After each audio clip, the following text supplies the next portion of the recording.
So we're thrilled to have with us today the panel of David Thompson and Steve Schmidt from Carlson and Burnett, and they are both attorneys working in long-term care, estate planning, disability rights, accessibility, and so we're thrilled to have them.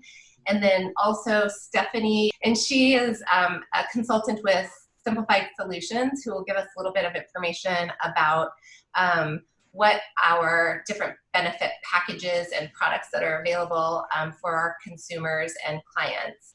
And then I myself am Vicki McHugh. I'm with Key Complete Therapies, and I'm the owner and a physical therapist who work in the field with this population and have as many questions probably as many of you, and started just trying to come together with a couple of our colleagues and experts of how best to get answers to advocate for the people that we're working with, and then pass that information along, which brings us to an opportunity here. So we brought this group together really because these were some questions that we as skilled providers in the community continually were asked, and then found ourselves trying to ask the right person when we were looking at the difference of benefits and insurance coverage and waivers and state programming, different ways that people in our community living with lifelong conditions or disability were constantly facing with changes in services, changes in benefits. So we were trying to really capture who is it that's covered by what type of product or what type of program. How do you capture and summarize which of those services are covered, and how best to match them with who the beneficiary that's looking for and needing those services would be. Always a good question, and an important decision maker is what are the costs related to those benefits or those programs, because it's one thing to need them, it's another thing to make sure there's funding and affordability to access them. As our clients were exploring options when managed Medicaid came to Nebraska in particular, and it's in Iowa now too, there's always the question that we were trying to sort through and give our best input on of which would be the right coverage, whether it's through the Medicaid, the state funded program, or looking at a consumer product. And there's so many various choices, as well as evolving products to try to really meet the needs that are being experienced by our citizens in the community. And then the very last thing, which is no small mountain to climb or understand, is how do you apply for or even access the benefits once you hear about them? We won't be able to provide you with detailed answers for each of these things.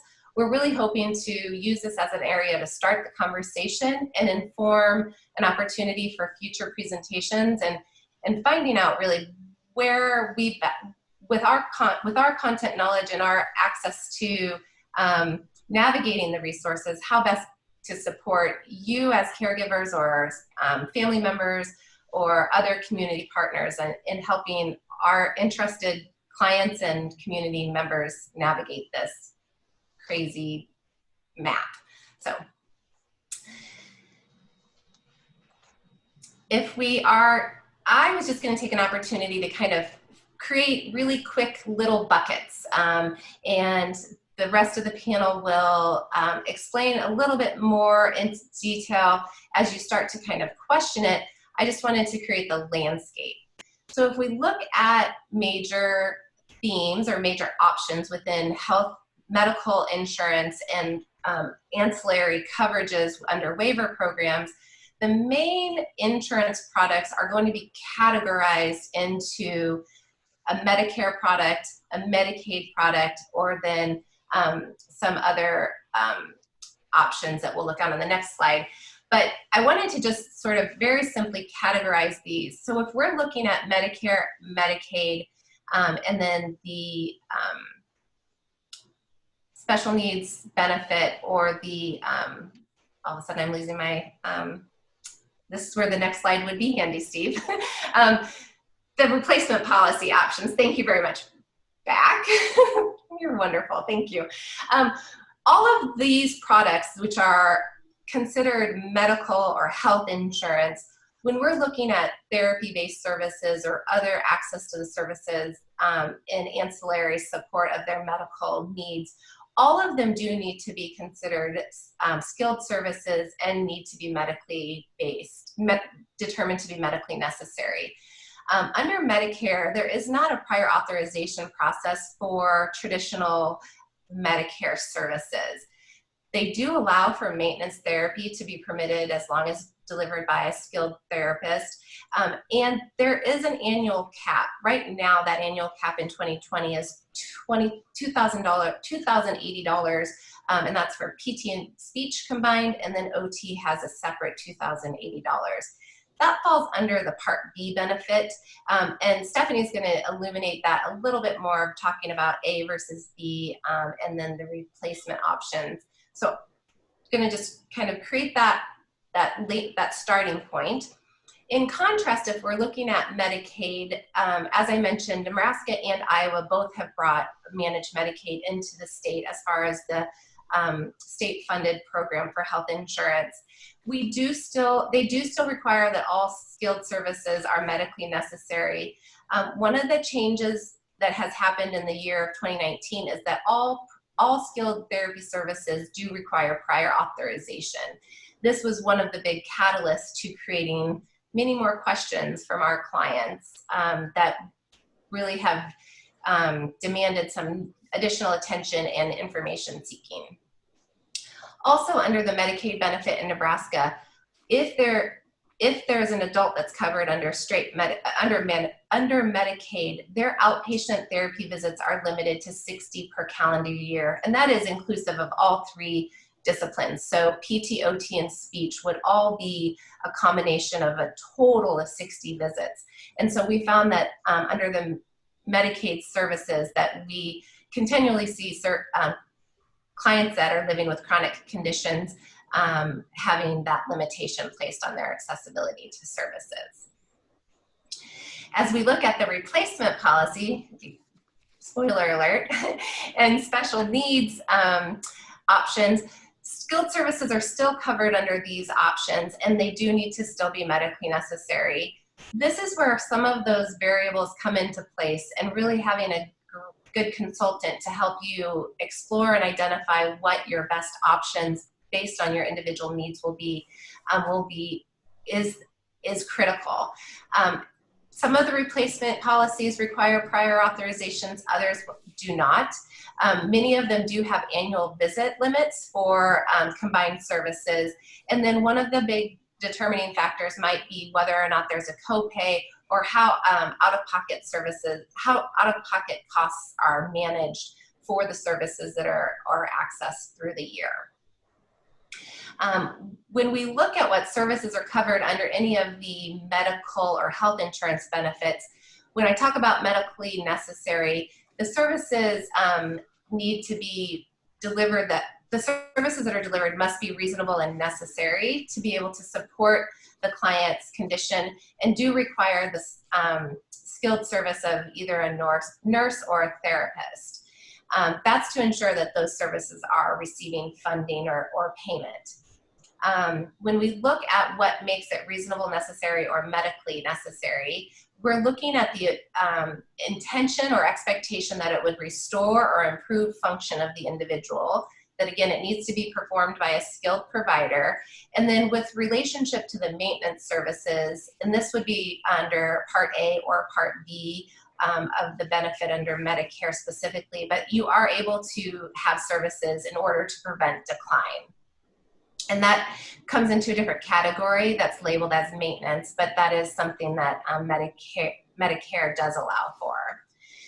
When we look at a home health aide or a personal care attendant, under home health, which would be a Medicare Part A policy coverage, their services may be funded, but it has to be in conjunction with the skilled care of PTOT, speech, or nursing services. What services do not get covered under medical insurance, then that's where we start looking at what other state benefits are available. Would be looking at 24-hour daily home care support. Meal delivery is something that many of our constituents are seeking and benefit from, and that's not something that's paid through the health insurance products. The homemaker or personal care, we kind of spoke to that it might be covered under home health, but generally speaking, the services of that shopping, cleaning, laundry, those type of things are not covered under the health insurance. When we look at Medicare beneficiaries, there is something that is specifically shared when they feel like it's when the medically necessary or reasonable services are no longer meeting that criteria. And so there is a requirement that notification is given to that beneficiary, and they may elect to continue with the services, but it would not be something that would be covered under the Medicare benefit. There is, the care is not unskilled person. Oh, and then if those services transition to a non-skilled care provider, would be included under that advanced beneficiary notice of non-coverage. Those were some comments that that David had put together also that really led to that further conversation of, if you're qualifying for these medical health insurance policies, what are the steps that we would need to consider for qualifying for them? And then how else do we access those services that might not be covered under the health insurance policies, but are funded through state programs? So I'll step aside and let David take over for those ideas. Okay. Hi, everybody. I'm David Thompson, and as Vicki said, I'm an attorney practicing elder law and law at Carlson Burnett. I just wanted to follow up on one of the things Vicki said. I mean, because I decided that in the brief time that I have, I'm going to focus on some of the things that I wish I had known when I first started out working in this area. And I think you probably already saw one of the areas that's confusing, and it is, what kinds of therapy are paid for and what kinds of therapy are not paid for. And you might think that there would just be a list somewhere, and you check the list, and if it's on the list, it's covered. And the whole issue about, personal care, whether, it can't be covered when it's standalone, but it can possibly be covered if it's part of a mix of other kinds of therapies. So I think that the main takeaway from that is that it's a case-by-case evaluation that has to take place in terms of whether it's personal care or custodial care or skilled care or therapy, in terms of figuring out what the mix is that the benefits programs will cover. Like Vicki said, that's something that a caseworker or some other kind of consultant can help you with. One piece that I think a lot of people might not notice, because it's a little bit counterintuitive, and that is that Medicaid and Social Security are connected in the sense that before you become eligible for Medicaid, you have to have had what they call a disability determination by Social Security. And these determinations are not made by the regular Social Security office. They're made in a special department, if you will, called this, let me look here, make sure I get the name right, the Disability Determination Section. And just to add to the confusion, the Disability Determination Section is not even housed within Social Security, it's housed within the Department of Education. So that might be, when you're talking to folks at Social Security, they might not go into the process of exactly that means. So the disability determination process starts with a caseworker in the determination section, and they're going to interview you. And it's usually, I've had to go through this process primarily when I'm serving as guardian to people. So this is often something that a family member or a caregiver helps people go through the process. And, in addition to the interviews, there's often additional consultations that have to take place. So if you're talking about, cognitive impairment, you might have to have a meeting with a psychologist who's under contract to provide these evaluations. you're often going to have to complete what they call a function report, where you have to go into some pretty extensive detail about what are the issues and the gaps in any particular person's functioning. Another thing that people don't necessarily aware of, and that is that it's not as if you get the disability determination from Social Security and everything is fine from that point on. They do continuing disability reviews and redeterminations. And it's a little vague as to when those things happen. I mean, they say that they're supposed to happen at least once every 3 years. That's not really the case if you're talking about a disability that is basically permanent and from which we don't expect there to be any improvement. So in those kind of situations, you might not get a redetermination interview until 5, 6, 7 years out. Just that's something that you can advise people to be prepared for. The other thing that I would say is that in most states, the application for Social Security disability determination and the application for Medicaid often that when you get approved as having a disability, it automatically makes you eligible for Medicaid.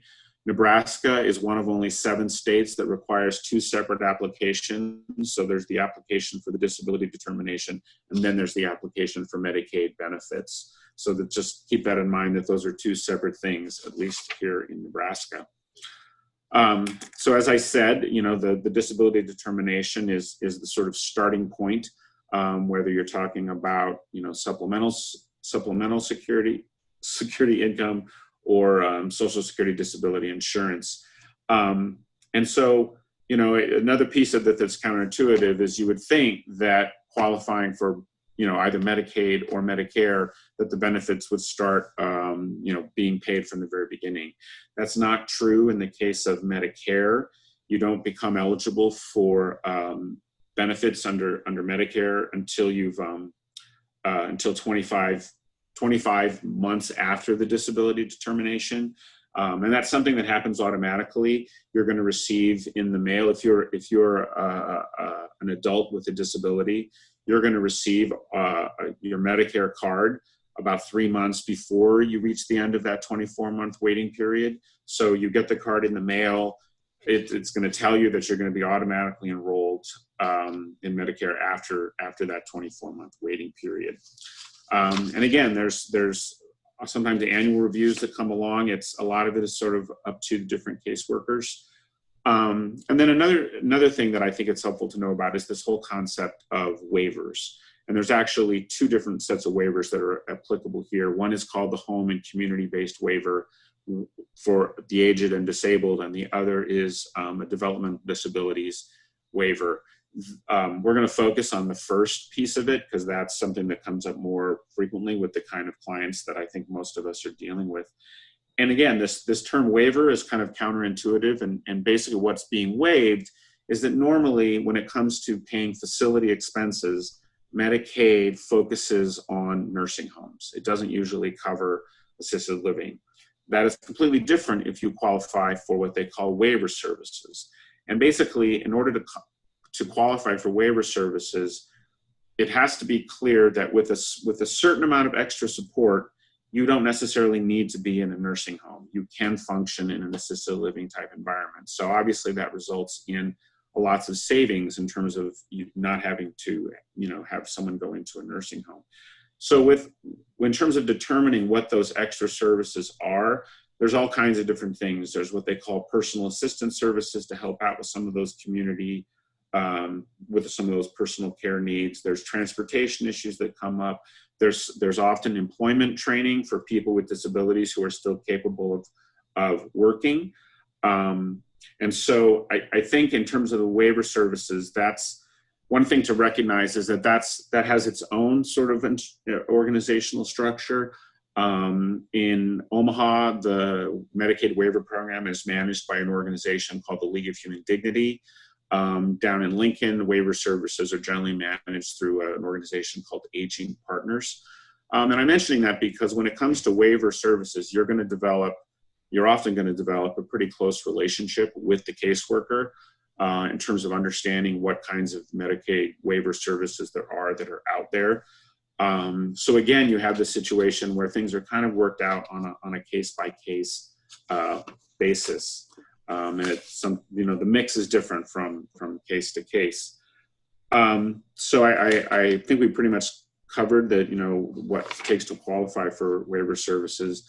I know that Stephanie's going to say a little bit about Medicaid and how Medicaid programs are managed in the state of Nebraska. I just wanted to mention one thing about Medicaid, which is, again, something that a lot of people don't necessarily know about. I mean, obviously, when you're dealing with an individual, you have to spend their assets down to the point where they only have $4,000, which sounds very difficult.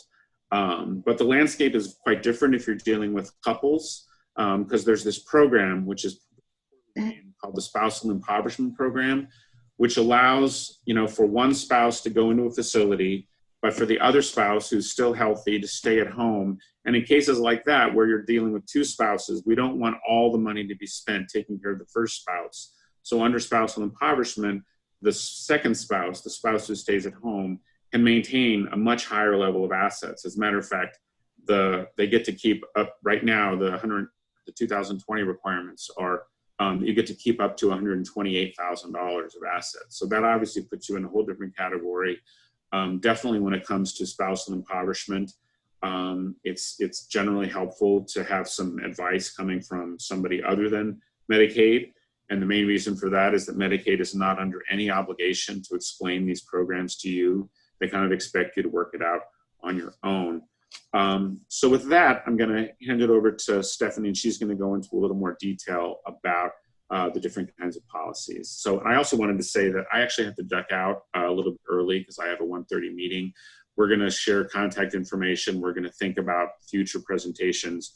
But if there's any questions that people have that I can maybe help answer, you'll have my contact information, and I'm happy to help out where I can. Thank you. Turn it over to you, Stephanie. Thanks, David. My name is Stephanie Swerzik, and I am an independent insurance agent and owner of Simplified Financial Solutions. And many times I am asked to assist people and just guide them in trying to figure out what insurance plan is best for their loved one as they're trying to receive services. Medicare and Medicaid can be very confusing, obviously, and there's lots of parts and different ways to supplement what Medicare is not covering. So I just want to talk a little bit about Medicare to start off. As Vicki mentioned, there are two parts to Medicare, and Medicare Part A is going to typically cover hospital services and home health care needs if there's been a stay and then somebody needs either services at home or potentially if they need to go to a skilled nursing facility to rehab before that they're allowed or able to go back home and get some care there. So that's going to be covered under Part A, but there's deductibles and co-insurance that go along with Part A that Medicare doesn't cover. So people need ways to kind of fill those gaps, and I'll talk about that a little bit more extensively in a second here. Part B, Medicare Part B, is going to cover medical needs, and things like durable medical equipment are going to be covered under Medicare Part B. Medicare typically covers 80% of those costs, and then the beneficiary or the member is responsible for 20% of the costs. So different ways to kind of cover some of the expenses that Medicare is not covering. One, there's Medicare supplements, which are a great way to fill most of the gaps, but they're not available to beneficiaries that are under the age of 65 in the state of Nebraska. So that is not a good option, and I know a lot of you are working with people with disabilities under the age of 65. But if they do happen to be over 65 or older, then a Medicare supplement is a good solution for them. They're issued by private insurance companies. There's a monthly premium that goes along with that. And there's several different supplements offered by many different insurance companies, but all have standardized benefits. So they're all going to provide the same level of coverage. There was a recent change this year. It just started January 1st, 2020. So anybody that turns 65 January 1st or after is no longer able to purchase a Plan C and a Plan F. I'm not going to dig into all those details. I would just say that the Plan F was kind of like the Lexus of all the supplements that were available. It filled all the gaps that Medicare didn't cover for Medicare approved services. Go ahead and go on to that next slide. Another option for people that are, and a good option for people that are under the age of 65 that may be Medicare eligible, is that they can get a Medicare Advantage plan. Those plans are offered by private insurance companies. They're managed, the claims are managed by the insurance companies and not by Medicare. Many times it's going to require some pre-authorization for specific services that are needed. And then the beneficiary is going to pay co-pays when they receive services. So they may not pay a premium for the Medicare Advantage plan, or they may pay a small premium depending on which carrier they choose and which type of plan that they're enrolled in. But they will pay co-pays as they use services. A lot of the plans that are available do offer home health care services after a stay or for specific needs at zero cost. But they could be subject to co-insurance if the provider that they use is out of network. So those plans are network-based.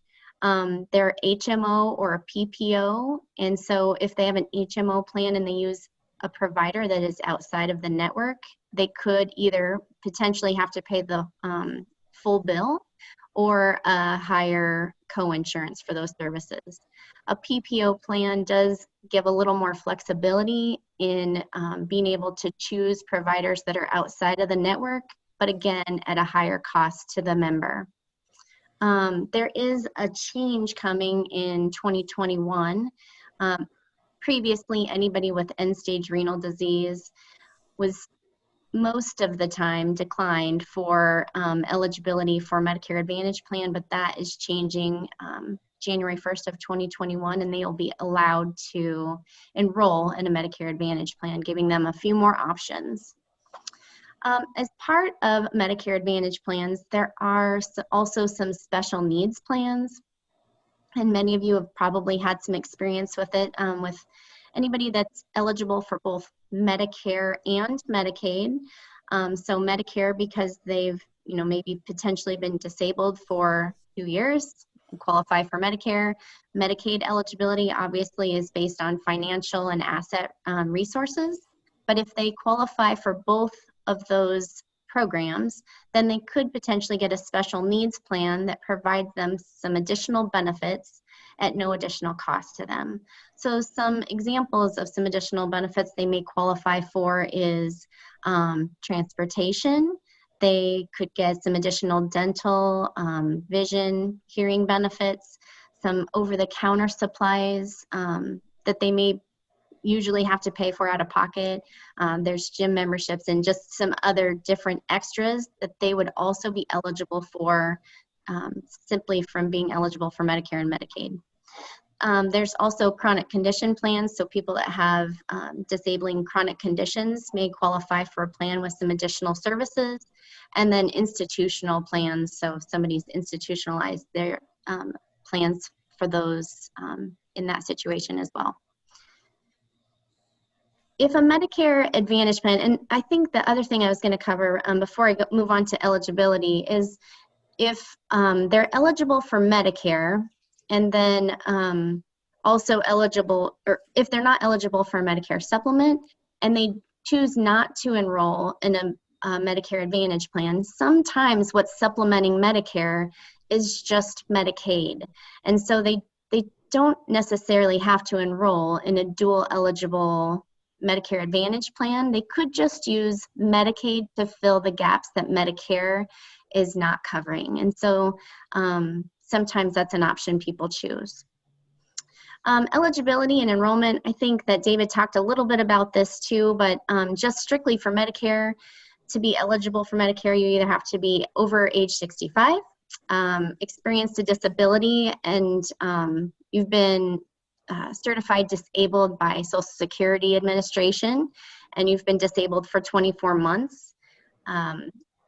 again, I think I'm repeating what David maybe already mentioned, is they'll automatically get your Medicare card if you've been determined disabled on the, you'll get it 3 months before your Medicare coverage begins. There's some exceptions to that rule. If somebody has ALS, their Medicare coverage can actually begin the first month that they receive Social Security or railroad disability benefits, or if they're diagnosed with end-stage renal disease. Most commonly, they are eligible for Medicare benefits the 3rd month in which they start receiving dialysis, or if they're going to participate in home dialysis, it can start the 1st month that they're diagnosed.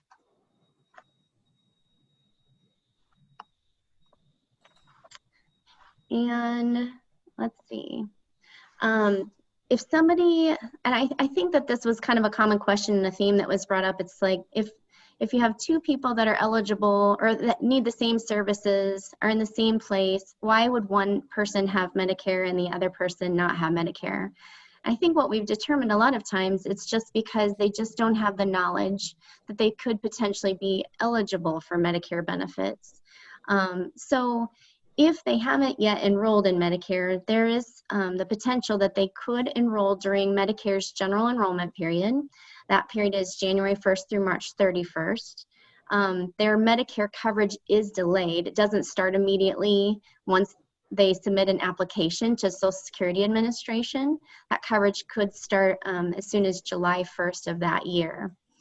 There's also different special enrollment periods if they don't meet the general or if they don't enroll during the general enrollment period. They could potentially have a special enrollment period if they've been covered under a group insurance plan through an employer and that coverage is being terminated.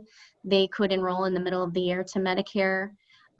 If they are on a Medicare plan that is actually being terminated in the area, doesn't really happen much in our part of the state, but if it would happen to occur, then that their plan is being terminated, they have a special enrollment opportunity. If they've recently moved out of their service area, they can make a change, or they maybe qualify for some extra help through the Social Security Administration, which is an income-based program that helps people with prescription drug costs, or if they've had a change in their Medicaid level of Medicaid services, then they are also able to make a change to their Medicare coverage.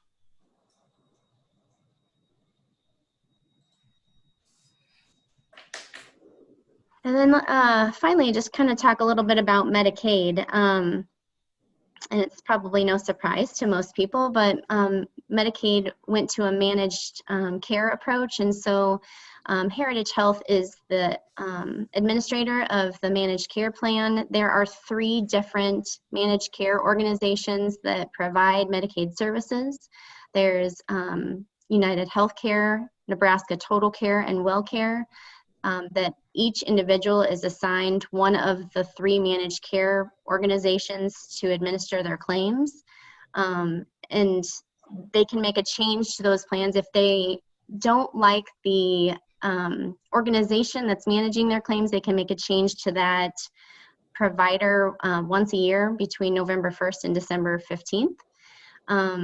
But to qualify for Medicaid, people obviously have to meet the financial requirements. They'll look at both their income and their assets. If for some reason their income is slightly over the eligibility level, they can spend down to qualify both their resources, so their assets that they have, or just their monthly income amount. So sometimes people may be just a few dollars over the eligibility limit for Medicaid, and if they purchase eligible health insurance policy, then that may make the difference to qualify them for some additional resources. The resource level or for assets for an individual, a single person can have up to $4,000 in assets, and a married couple is $6,000 currently in the state of Nebraska. David talked a little bit about the spousal impoverishment, so I won't cover that. And I think that is all I have to cover on as far as resources and insurance options that are available. I think Steve is going to talk a little bit too about long-term care needs, and I'm going to let him visit about that. I would just say quickly, if anybody has any questions about any of the topics, please feel free to throw something out in the chat. We are monitoring that, so we welcome any questions you might have. Yeah, thank you. Yeah, go ahead and put questions in the chat. We want to make sure we have time to cover questions. So I'm Steve Schmidt. I'm an attorney with Carlson Burnett. I've done a lot of estate planning over more than 25 years. For about 15 years, I've focused more on elder law. And in the last couple of years, I've almost exclusively done just Medicaid planning or asset protection for seniors. So I'm going to talk a little bit about that. Before I do, though, I just want to mention special needs trust. So this is kind of on the younger end of the spectrum.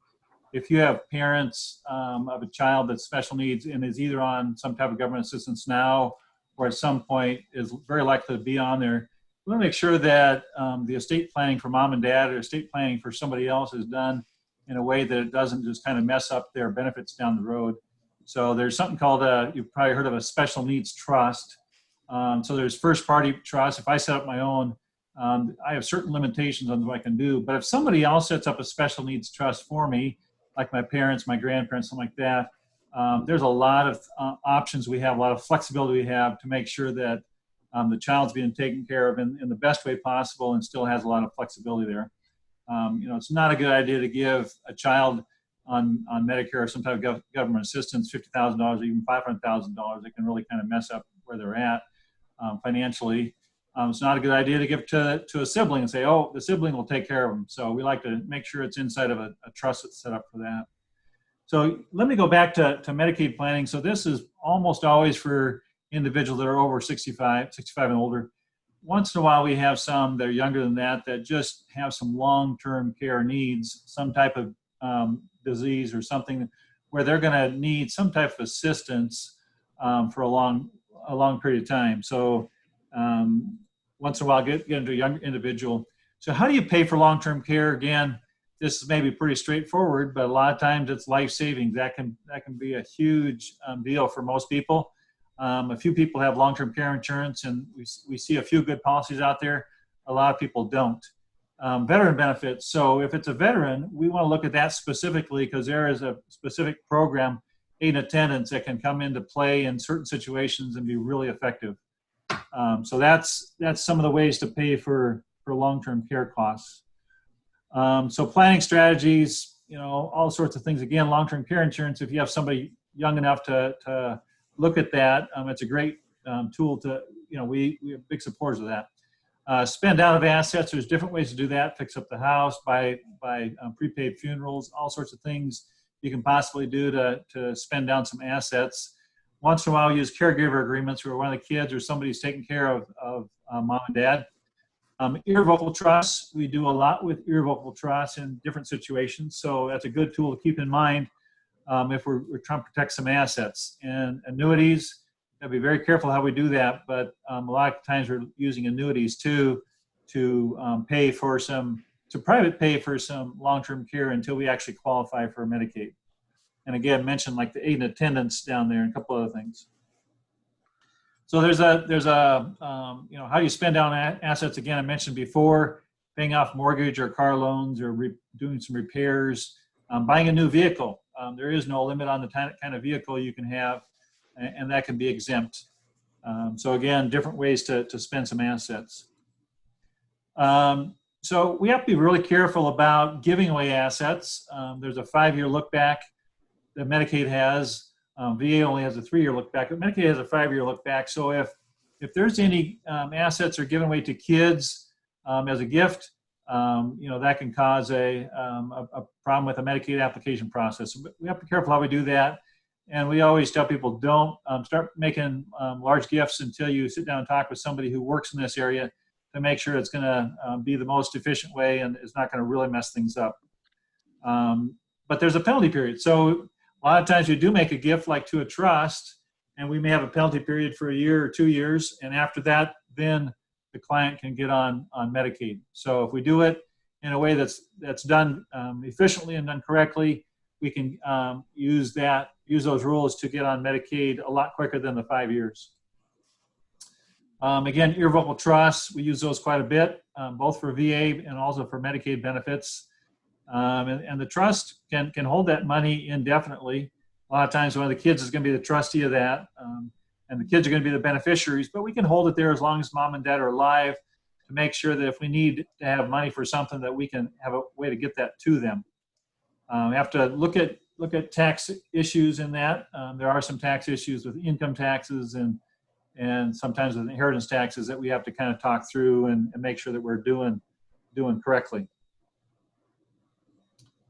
So Vicki, I'll maybe turn back over to you. I don't know if there's any questions that we need to be looking at, David or Vicki.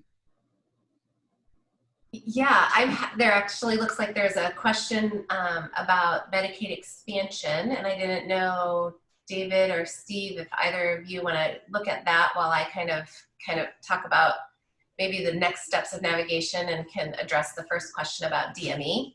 And then there's another question to Stephanie, so we'll open the floor for her after that.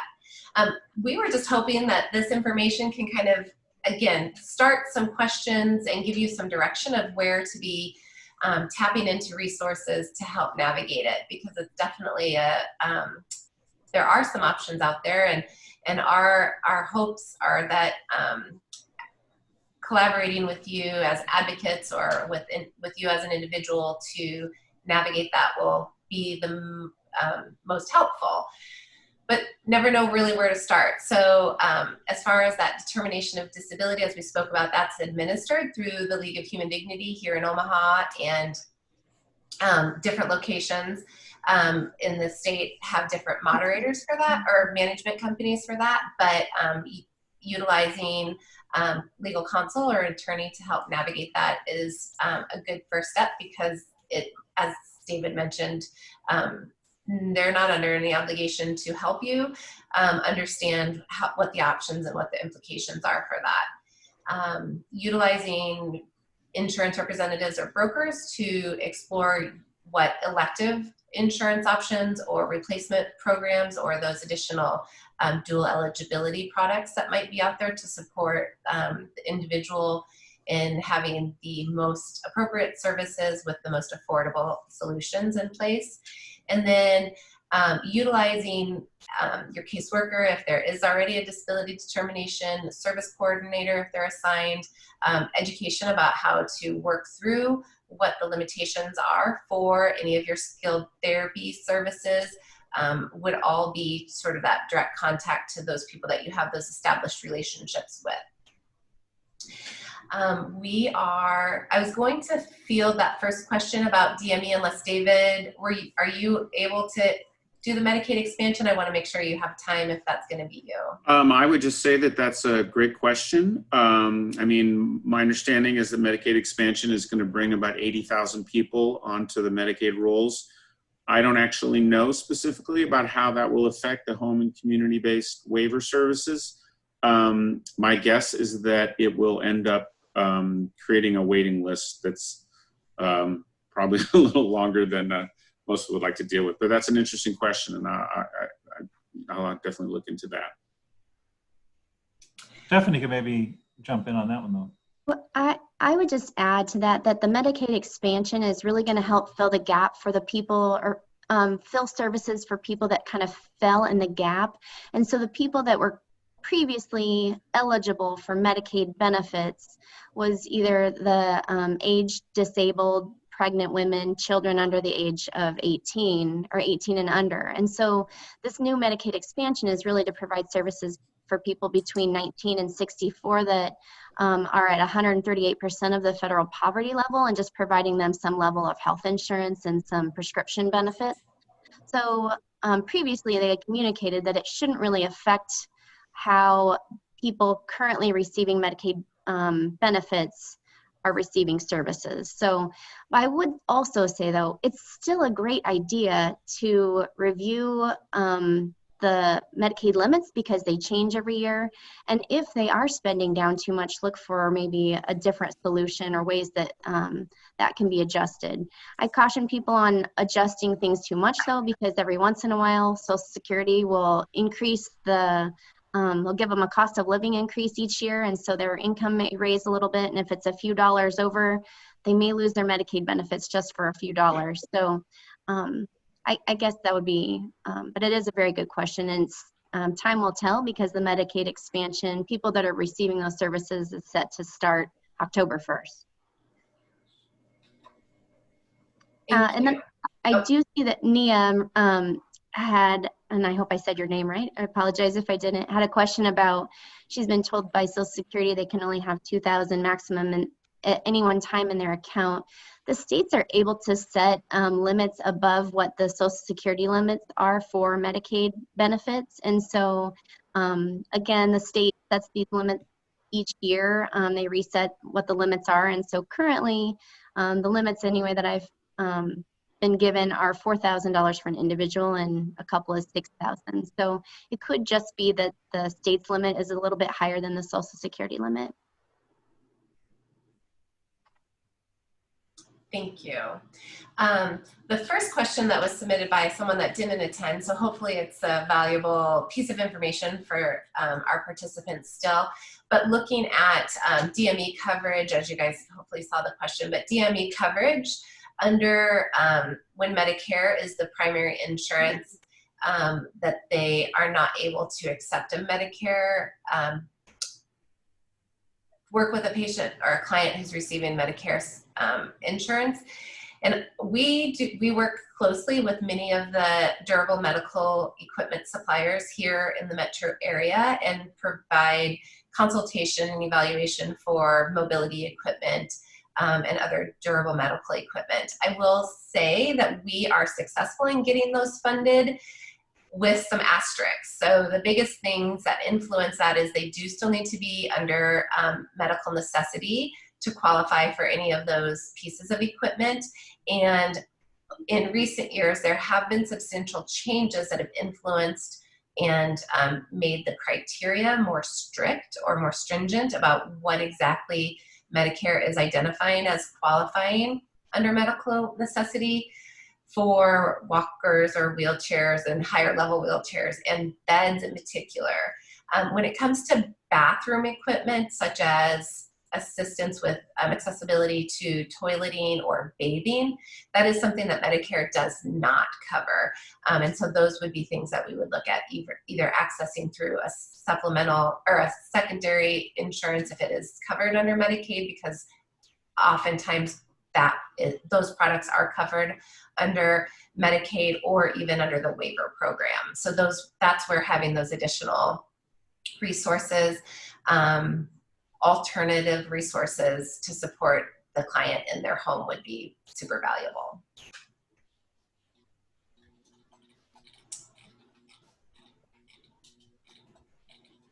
I'm glancing through. We were just putting together some closing questions also, just to be thinking about if this presentation has stirred some information for you and created some questions.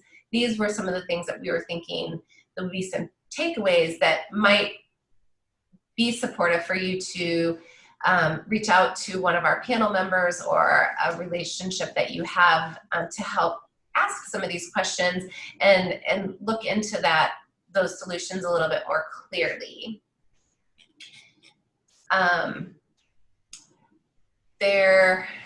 And I don't need to read them to everyone, but I am seeing from the moderator, Steve, are you able to speak to Naya? I'm not sure if it's Naya or Nia, I apologize. But Steve, do you want to address that follow-up question? Well, just about the caseworker, I mean, yeah, we can talk about that a little bit offline maybe and try and get an idea on that. Yeah, once in a while that happens, we're in the process of something and it kind of changes, and yeah, we can talk about maybe how to get re-engaged with somebody over there.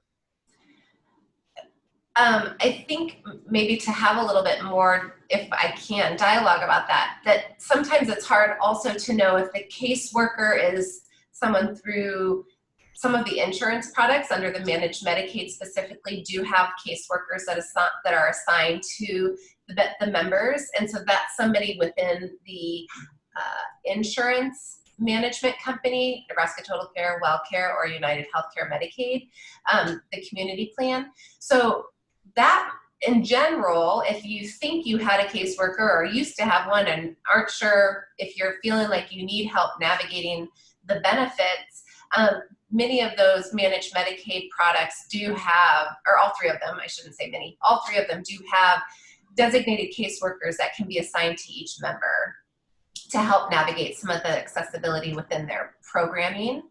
And then the other one, which is probably what you're referring to, is if there was a caseworker that was assigned through the state under a waiver program, or that they would be probably through that League of Human Dignity or perhaps through Department of Health and Human Services. That would be a different path to try to access that or reconnect with them. Well, very good. We have just under 5 minutes left. I think everyone is still muted. I'm not seeing any additional questions answered. If there are any specific questions that we wanted to capture before this last minute, we probably have time for one last thing. Each of the panelists would just like to say thank you so much for taking the time and giving us an opportunity to help do a little bit of advocacy and advancing the resources within our community to help support our clients and community members to be at home. Thanks for the opportunity to present today, Vicki, and I appreciate all that Key Complete does to advocate for your patients. Well, thank you. We will be sending an email to everyone's registration email that you had contacted with Vivian.